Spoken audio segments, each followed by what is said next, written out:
What's up, basketball coaches, players, and fans? Welcome to the Pass First podcast, where we share our knowledge of the game. My name is Alex Engel, and I'm here with my partner, Augie Johnston. We hope you're able to take something away from this podcast that will help you on your basketball journey. Today, we're going to discuss the underappreciated skills of basketball. Specifically, we're going to talk about passing and rebounding. We hope that you guys can continue to watch, so please make sure to like, subscribe, and follow us on iTunes, Spotify, or YouTube. Without further ado, let's get right into today's episode.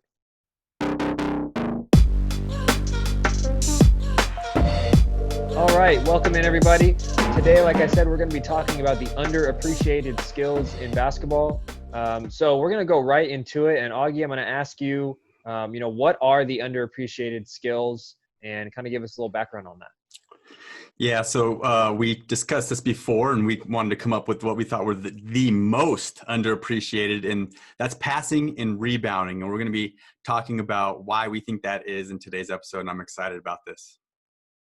Yeah, and like Augie said, there's a lot of underappreciated skills. You could say taking a charge or diving on the floor for a loose ball. It's not that those ones aren't valuable as well, but these are just two that we think have a really big impact on the game.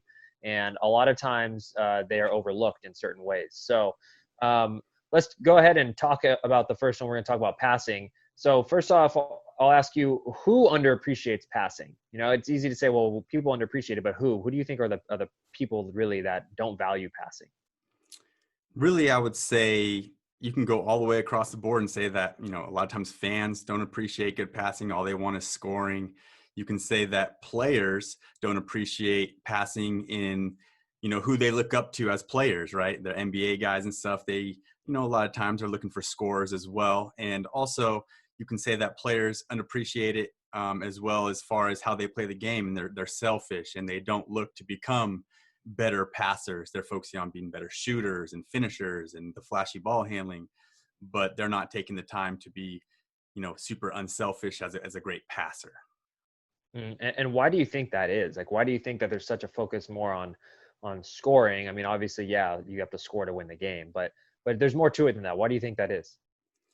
Well, I think one of the main reasons is it's just kind of like a lost art that, the NBA used to be full of pass first point guards, and, John Stockton and Steve Nash, and even before that, with Magic Johnson, and nowadays the point guard position has changed in the NBA a lot, and they're scoring point guards now. So I think that's one of the main reasons that it's kind of gone away a little bit, but you still do find, especially like in the high school levels and stuff, more pass first point guards than you would, let's say, like in the NBA.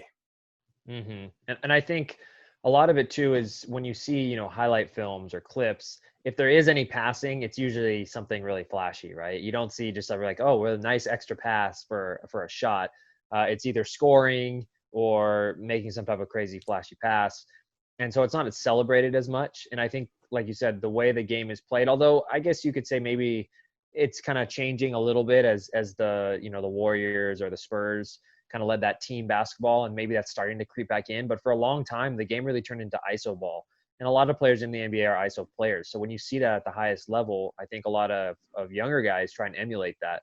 And so when they're working on their game, it's like you said, they're working on shooting or scoring or dribbling, because that's what they think is most important. Even though, passing can be just as, if not more important. And you do see some great players, obviously, like LeBron's a really unselfish passer, and he can score it and pass it. And there are other guys like that. But overall, I think a lot of guys nowadays really are just looking to score first. And that reflects itself all the way down. So when you're talking about passing, it's not just something that some people think, oh, you're just kind of born with it, and I do think that certain players have that innate feeling to read the court better. I'm not sure if that's just natural or if it's just because they start at a young age, but to really develop the skills, you have to work on them. So how would you, develop passing? What are some of the ways that you like to do it? And let's talk about specifically like with the team drill. Yeah, I think if it's very low level youth, or even up to high school, but youth basketball specifically, a lot of just drills where you're passing on the move, running full speed, and you have to catch on the move. So even something like, I know a lot of people don't like it, but like 3-man weave for the youth players, I think will help them, make those passes aheads and stuff in the break. And that's a team drill that can take you literally 2 minutes at the beginning of practice. But more specifically, I think as far as developing passing, doing team drills, like I like a lot of trapping and live drills so that you really can, have to read the defense. Cause I think passing too, like you said, it's innate. It is, but there's also, I think, you get it from playing and that ability to read defense and, instinctually without really thinking about it, right? You just throw it to the guy because you can realize that he's one pass away and you can hit him. But anyways, another live drill that I would like would be like a triangle trap drill to work on passing where you're being trapped and you got to pass out of the trap. And then the other team goes and traps that player. You got to pass out of it. You can kind of just put 2 and 2 together. You've probably seen it. It's a triangle trap drill. Okay. And then, and I guess I'll touch on something for myself as well. There's one that I like doing, and it's kind of set up in like a 4 corners way where you got kind of, a box set up and you've got a couple people on each line and you start with one ball and you pass the ball from one direction to the other corner, right? Once you make that pass, you have to run over and jump stop. I'm sorry. You pass to the corner and they pass it back to you as you're running to that corner. Okay. And then you have to jump stop and hand the ball back to them and they curl off your body and then they pass the other way. So it's kind of like the ball travels in a square. Okay. And that may be kind of hard to follow verbally. It's easier to see it visually, but you start with one ball and then over time you put in a second ball and then you put in a third ball. And then you start throwing it, eventually you get 4 balls and they're all going at the same time. And then what you do is eventually you start doing a whistle blow. And when you blow the whistle, everyone stops and has to reverse all at the same time. And so you have to, works on passing quickly, keeping your head on a swivel, being ready to catch at all times. It's a really good drill that just incorporates a lot of different stuff and quick reaction timing. So that's one that I like to do. Obviously, I think it's not the same as a live situation, but it's just a way to kind of make it it's fun. The kids like doing it. Even the high school kids, we've done it with the college level and they like doing it because it's chaotic, and you really got to be paying attention to what you're doing. But let's talk a little bit more because, that's a way to kind of work on passing in more game situations, right? But you still have to have the basic skills to make a pass. It doesn't matter what the team drills are. If you can't throw a pass more than 5 feet away, it's not going to help you, right? So what about skill work? Like what do you do to develop the actual skill of passing? Yeah, so if you're talking about skill work, I would say anything that is either very high repetition, where you're getting a lot of reps of making passes, or very game specific. So if we're talking more on the rep side, one drill that I love is a ball handling drill where you make one-handed passes, where you might go through your legs twice and then throw the ball, making a one-handed pass, and you got to snap it. You can throw bounce passes with it.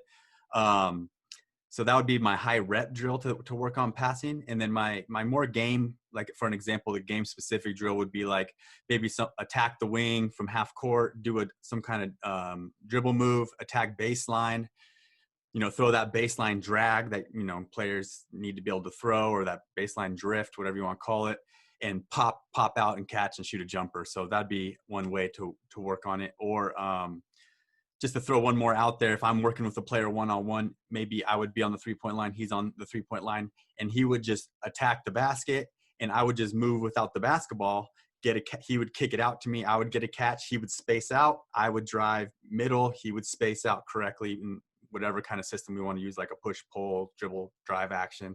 I would kick it out to him, and then he would drive. So those are 3 just quick drills that I would use. Okay. One that I have a kind of a personal story on this. So when I first got to college, my freshman year, I could not make a left-hand pass. It was something that had never been taught to me. And I think, we talk about underappreciated things. Being able to pass with both hands is really underappreciated.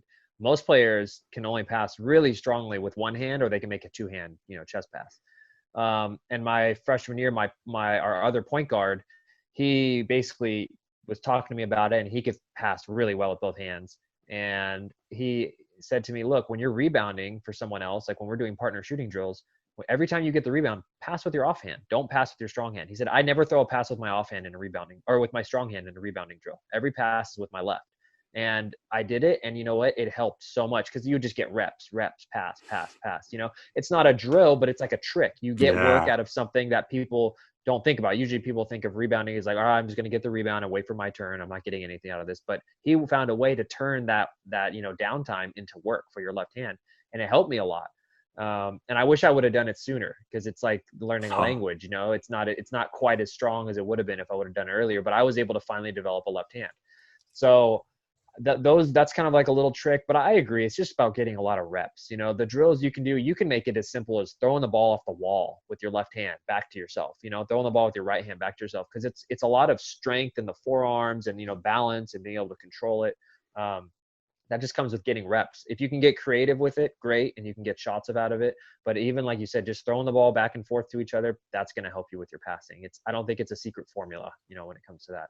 And then I guess we kind of touched on this earlier, but I think playing and trying to then work on those skills while you're playing in an open gym or something along those lines is going to help you as well. Because if you get into a game situation and all you've done is drills and you've never actually thrown that pass in a game, you're not going to be comfortable doing it. So I don't know if you feel the same way, but I think that's a good way too. yeah, no, I agree. And I think, you know, being able to throw a skip pass all the way across the court right on the money, like you probably, to be able to do that, you probably have to practice that many, many times to do that. Mm-hmm. I agree.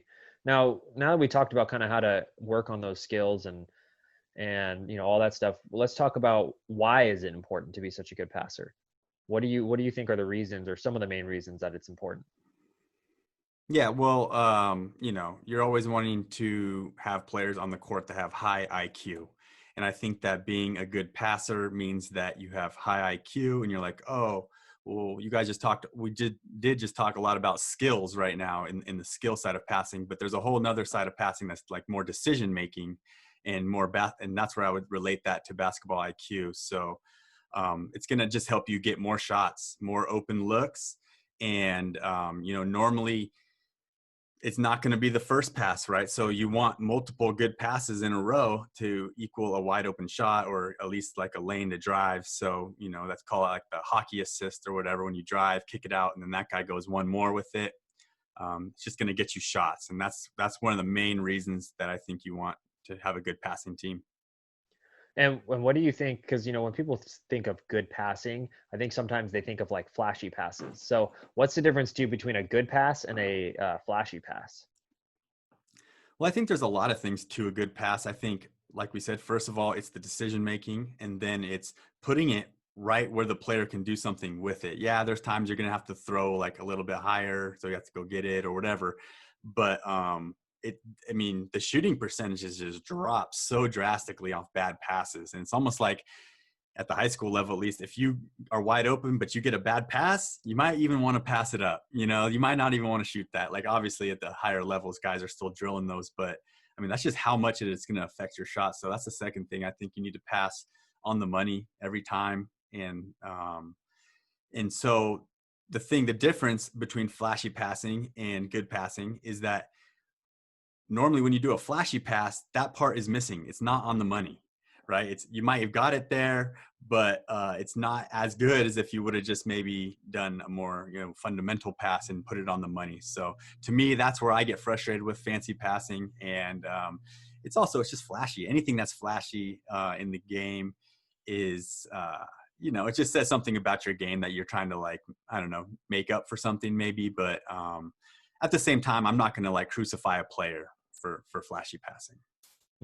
I think, and just to kind of give some examples for if you're listening in, flashy passing for me is like, I guess a no look pass is a flashy pass. A behind the back pass is a flashy pass. Certain one-handed passes, like depending if you're getting through maybe like a hook pass through the lane, through a bunch of defenders could be a flashy pass through a small window. Um, and a lot of coaches don't like those passes.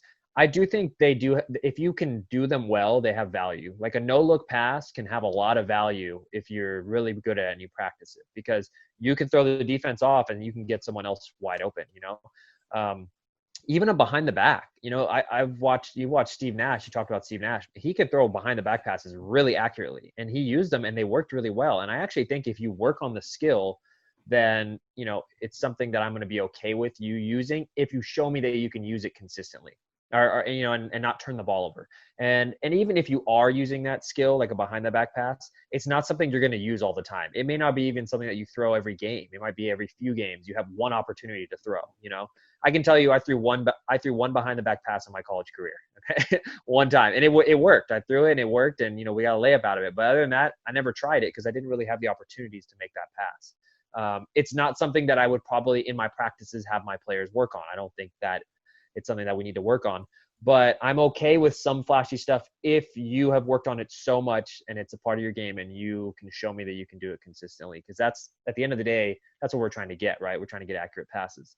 But I agree, good passing is making sure you're hitting them in the chest, in the numbers, so they can catch and get a shot off or catch and get a layup. If you're throwing it at their ankles or throwing it above their head, it's going to be hard for them to catch and be on balance and to score out of it. So I think that kind of separates the difference between a good and flashy.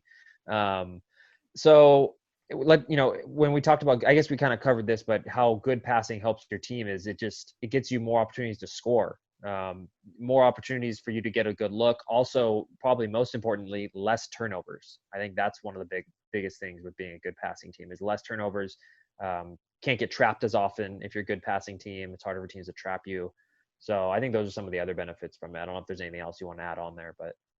Well, I mean, I think if you can classify your team as we're just like an amazing passing team, and yeah, it's all those things. It is more than just getting a shot. It's breaking the press and even just getting into transition, right? Your big man just throws these deep outlets. Like, man, there's so many, I think, ways that passing can help your team. But as far as in the traditional sense, though, in getting shots, I also wanted to add that it's going to get you higher percentage shots. And I think that's really the value, like the golden nugget value of great passing team is you can get some high percentage 1-on-0 buckets. Mm-hmm.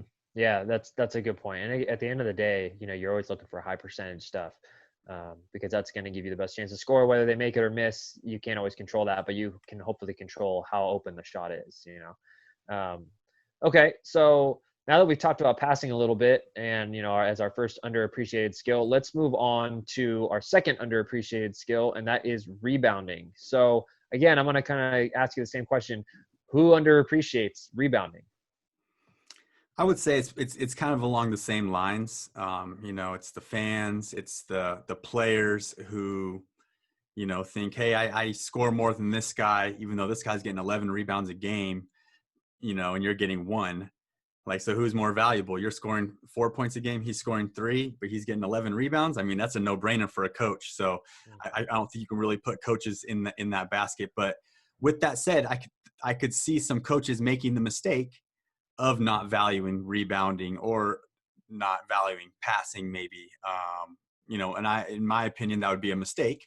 But maybe there's some philosophy stuff out there that this coach says, hey, I want defense. So the 5 best defenders are the ones that play the whole game. They can't shoot. They can't, so that's why I would say it's a mistake, but still you could get away with that in a way too, if you can really lock teams up. But yeah, so I would say just players and fans.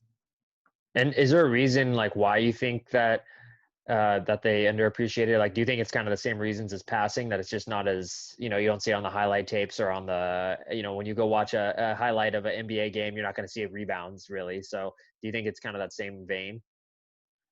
Yeah, I think it's just almost like a stereotype thing where it's just the one stat that gets overlooked even more than passing, in my opinion, because at least you can be a little bit of a flashy passer.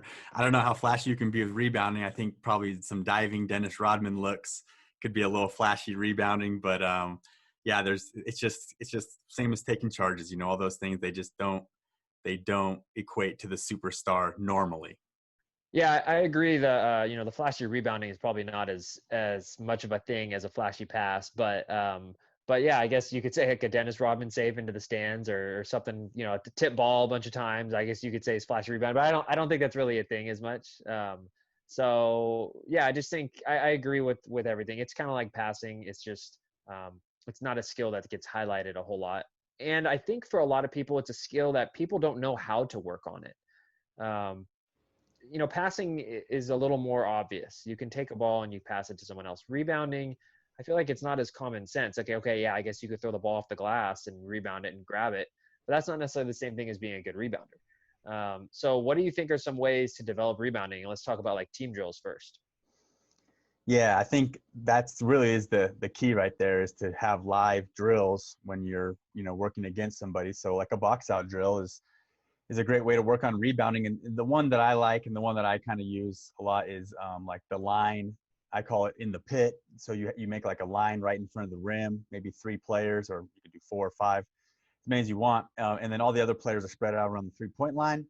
And then you call one of the players' names, and then you throw the ball to a player on the perimeter, and they have to close out on them. Everyone else has to communicate. I got top guy. I got corner. Da, da, da. And then the shot goes up. Everyone's got a rebound, and I like to do it. It's called in the pit because you're stuck in the pit until you get 2 or 3 rebounds in a row. So some days I do 3. So if I want to be quicker, I go, you got to get 2 in a row. And then I let offense, keep track of points for offense. You get 1 point. For defensive rebound, you get 2 points, and just make a game out of it. Okay. Yeah, I've done a similar one where like I've done one where we call it in the hole, but I think everyone has their own way of saying it. But 2 people on the outside, 2 people on the inside, and then usually I would shoot it up or a coach would shoot it up, and then they have to box out and they have to get a couple in a row to get out of that position. Otherwise, offense just keeps coming. But another one that I like that I actually learned when I was coaching at Cuesta, and I don't remember the name of it originally. I call it merry-go-round rebounding because you have to go in a circle. So you get 3 people on defense, 3 people on offense, and they all start running in a small circle. And then at any point, you say shot, and the ball goes up. So sometimes the defense might be in front of the offense, or vice versa. The offense maybe have the inside track. And if you're playing defense, you have to get the rebound in order to get a stop. And same thing, usually you say like 2 times in a row or 3 times in a row, otherwise you stay there. But I like that one because it's more movement. And a lot of the other drills, it's more like, okay, someone's on the outside, I just have to box them out and I get the rebound. But when you're moving, it's more like a game where you never know. You might be on defense and the offensive player cuts behind you, and now you've got to pin him under the basket. You can't box him out. So I think that's just another way to work on it. But I think any of those drills where you can make it a competition is good. It helps the players be more into it. So, and then what about skill work? What about working, just individually on your own rebounding skills? Yeah, I mean, I don't think there's too much that I've seen that you can do. I guess one idea I have is with a bag, throwing it off the glass and then offensive rebounding it against the bag. That could be a good one. But I guess if you're working with a really, really young player, you can work on throwing it off the glass, and they can work on timing, jumping up, timing it, getting it at the peak, catching, and then of course, teaching them how to chin it and stuff. But to me, it's not really super skill work. It's more of a team thing that you need, a team setting for. Yeah, and I think that maybe certain aspects are skill at first. And what I mean by that is like the skill of getting the rebound and tucking it under your chin, not dropping the ball. Like that is a skill because nobody at first does that. Every kid, when they grab it, they put the ball down, So that maybe, or being able to catch it and like you said, and pivot. But that's kind of like the after effect of rebounding. That's not necessarily the act of grabbing the ball in the first place. I know coaches have talked to me before about like rebounders getting their hands stronger. So doing, like fingertip push-ups or doing like squeezing the, what are those little grips, the vice grips, or, a tennis ball.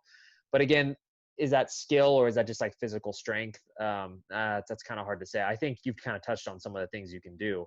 But I think you also just have to practice it when you're playing. So if you're going to go play open gym, you got to be like, I'm going to grab every rebound, and you got to just have that hustle and energy. And I do think that, rebounding to an extent is one of those skills that also is just a lot of inner heart and desire to get the ball, and you can have all these techniques and all that, but if the other guy just wants it more, he's probably going to get it before you do. So I do think there's that balance in there as well. Tons of strength and athleticism as well too. That's, probably one of the things with rebounding. We always talk about basketball, such a skilled game. Well, if you're an athlete, then be a good rebounder, because that's one thing where you might have a leg up on other guys that, might be more skilled than you are. Yeah. And when we talk about rebounding, like why is it important to be a good rebounder? And you can talk about the differences, offensively and defensively. What do you think are some of the reasons for that?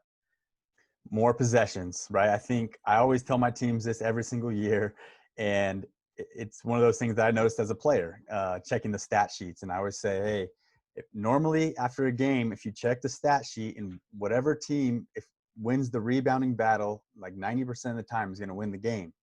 So that's how important it is. And I think that if you have a team that can't rebound, and I'm talking about defensively mostly right now, if you can't defensive rebound, then you're really not going to be able to win a lot of games if teams are just offensive rebounding on you all day and getting second chances. So that's almost like a standard that your team has to be able to meet, is you've got to be a good defensive rebounding team.